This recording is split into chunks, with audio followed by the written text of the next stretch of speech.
Bonjour tout le monde, on se retrouve aujourd'hui pour le déballage de... C'est pas vraiment une expansion à proprement parler, c'est plus un kit d'accessoires, le Pimp My Gloom, pour Gloom of Killfort, le premier de la série donc des Killfort. Donc Gloom, Shadow et Call, qui s'en vient, qui est toujours pas sorti. Et donc ça, en fait, quand on regarde à l'arrière, on voit quand même le descriptif de ça va contenir quoi? C'est vraiment uniquement un pack accessoire. Contrairement à ce qu'on a l'habitude de voir, il y a toujours des choses supplémentaires. Dans ce cas-ci, non. On a un paquet de standee. Vous allez comprendre pourquoi un petit peu plus loin. On a toutes les cartes de lieux qui sont dans le jeu de base. Donc, les 20, je crois que c'en est 25. Là, maintenant, sont au format tarot pour qu'on puisse voir l'image au complet. Au lieu d'avoir une carte format standard poker 63.5 par 97, 89. Donc c'est beaucoup plus beau comme ça, de tout voir ça. Et quand vous avez votre personnage dessus, si vous avez à mettre des cartes d'encounter que vous avez eu, ben au moins on n'est pas en train de absolument tout cacher. On cache le artwork, mais on a quand même encore le texte de chaque côté. On a des dés supplémentaires, donc pour les bons et les méchants, donc des blancs et des noirs. Ils ont rajouté un pack de dés. On a un très gros sac pour piger maintenant. Je crois que celui dans la boîte de base était un petit peu plus petit que ça, donc ils nous ont fourni vraiment un très gros sac maintenant pour pas se casser la tête avec ça. Deux sacs pour mettre les objets à l'intérieur. On a quatre aides de jeu, donc qui ont l'air de ça ici. Donc, référence guide pour le setup et le game flow.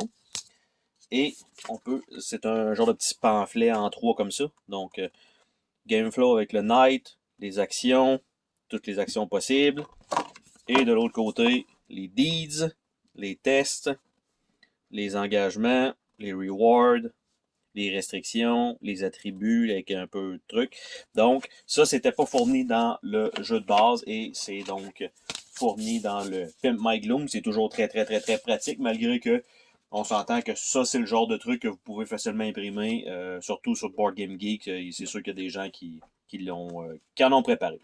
Par la suite, on a des jetons de carton pour les standees, pour les...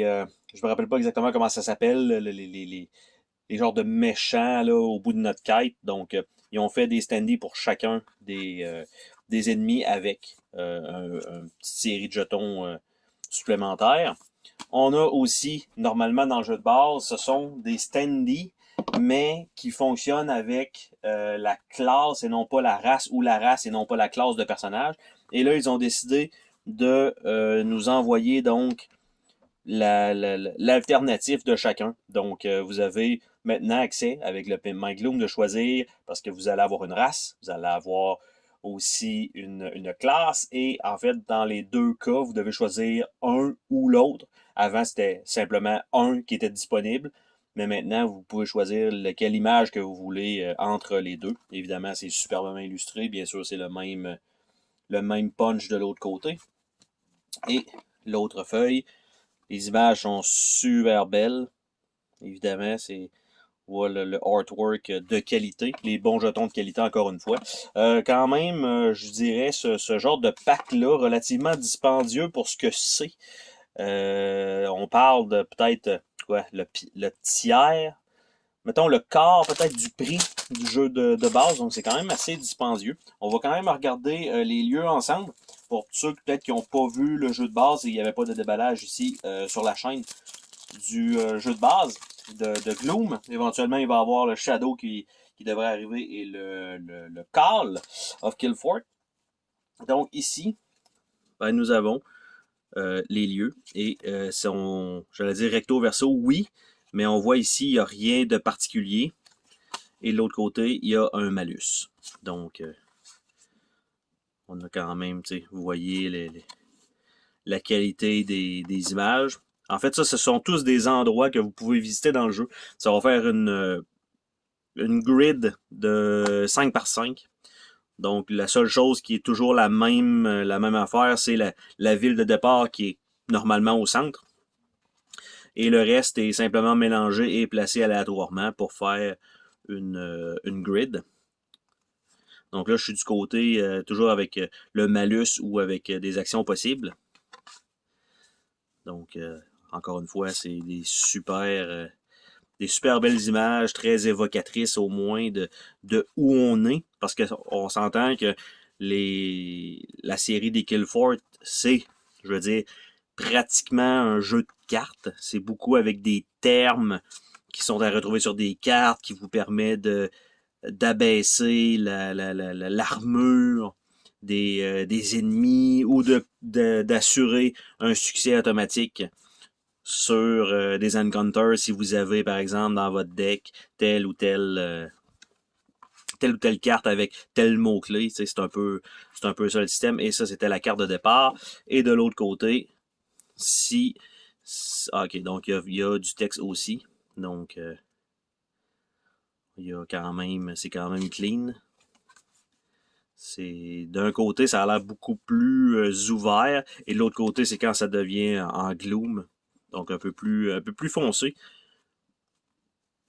Donc c'est le artwork frappe encore plus de ce côté-là, bien sûr, parce que c'est plus éclairé un peu, on a un meilleur contraste des couleurs. Et vous voyez que, bref, ça vaut le coup. C'est sûr que pour le jeu en tant que tel, est-ce que c'est nécessaire, ce pack-là, comme par exemple une expansion qui rajouterait du contenu supplémentaire? Non, parce qu'il n'y a aucun gameplay dans cette boîte-là. C'est uniquement de l'accessoire. Des standees supplémentaires pour votre choix personnel, un sac plus gros parce que vous voulez simplement... vous avez des plus grosses mains, on va dire ça comme ça. Après ça, les dés... on s'entend que ça pourrait être des dés normales, mais dans le jeu de base, il y en avait de fournis, peut-être pas assez. Mais c'est ça. Donc, c'était les cartes donc qui sont ajoutées dans cette petite boîte-là d'accessoires pour Gloom of Kill Fort, qui s'appelle Pimp My Gloom.